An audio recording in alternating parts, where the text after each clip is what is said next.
I've created this video to show you how to use HLM to do a hierarchical linear model analysis.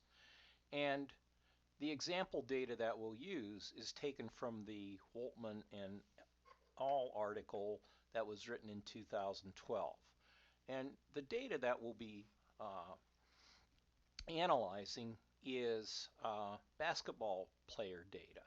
And so our variables are the team ID, and so we have 30 teams, and each player in the team is assigned the number for the team that they're in. So for example, we have 10 players in team 1, we have 10 players in team 2, etc. Now each player has a unique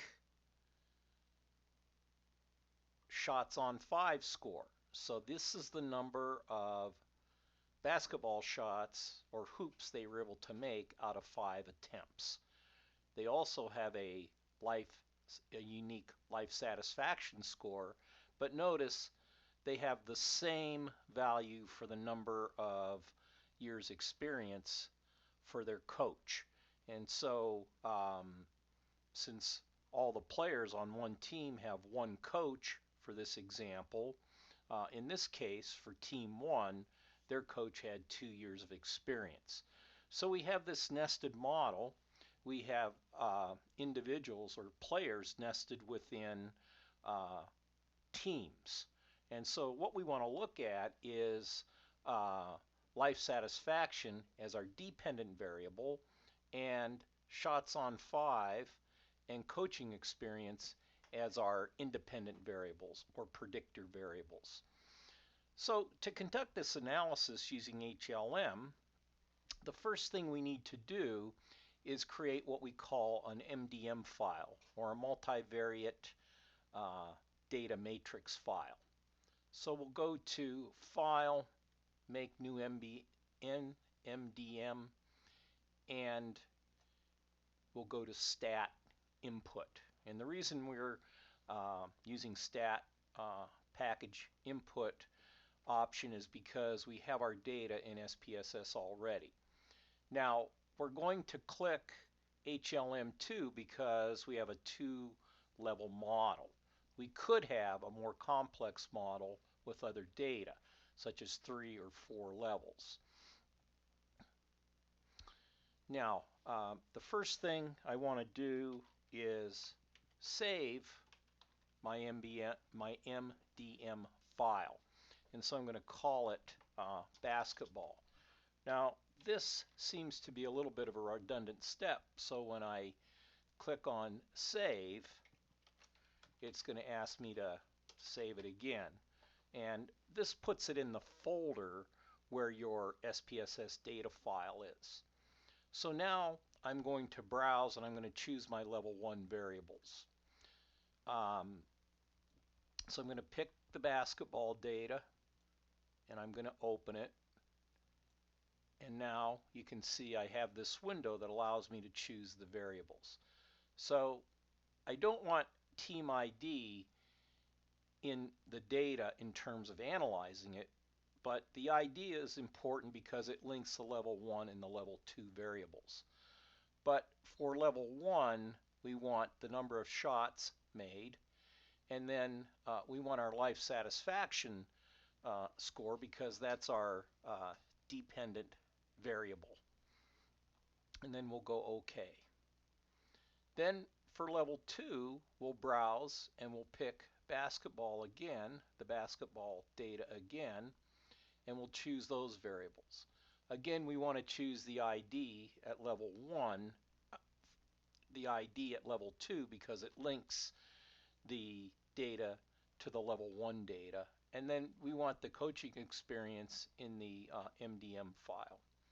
And then we'll check OK, and then we'll click on Make MDM. So what this does is it provides us with the descriptive statistics. And so we get this output that tells us how many individuals are at level 1, so that's how many players, and how many teams there are. So there's 30 teams. And so these individuals are nested within the teams. This gives us the average number of shots made out of 5. This is our average life satisfaction score across all individuals. It's the grand mean. And this is our mean number of years for coaching experience. So we'll close this and we'll go to done. Now you notice that in the HLM window we have level 1 and level 2. And so at level 1 you'll notice that's where these arrows are, and so this is the level that we need to start, that we'll start with. And so I can right click, or I can click on, not right click, but just click on life satisfaction, and because I know that's my dependent variable, that's my outcome variable. Now the first model that we're going to run is the unconditional model. So we're going to engage in model building rather than adding all the variables at once, because the idea is we first need to determine if in fact we need to run a multi-level model with this particular data. So this is our model that we're going to use for right now, and this is the intercept, this is the random effect, and so at level 2 the grand mean and the variability around the grand mean is being used to predict the intercept at level 1. So let's go to run analysis, and we can save and run. And we can call this the unconditional model. And so this output will be saved in our folder along with our data from our SPSS file. You notice as the program runs, then it produces the output. And what I'm going to do is interpret this output and show you the important pieces of it using a Word document that I've annotated.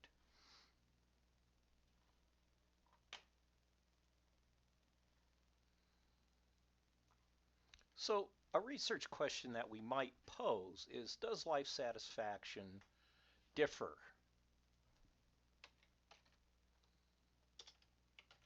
by team? And you can see that this is the model that we ran, and now these are the results. We had 300 level 1 units, so those are team players, and 30 level 2 units, those are teams. Our outcome variable, of course, is life satisfaction.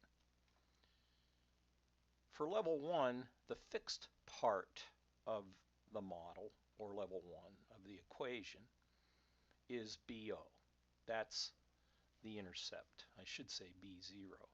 And the random part is R.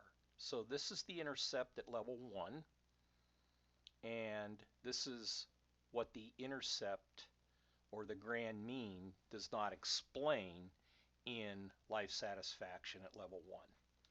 And then at level 2, the intercept is being explained by the grand mean and variability across the grand mean across schools. Now we can also write this as a mixed model equation. So we can combine these, and life satisfaction is equal to gamma, the intercept, the grand mean, plus variability around the grand mean, plus variability around the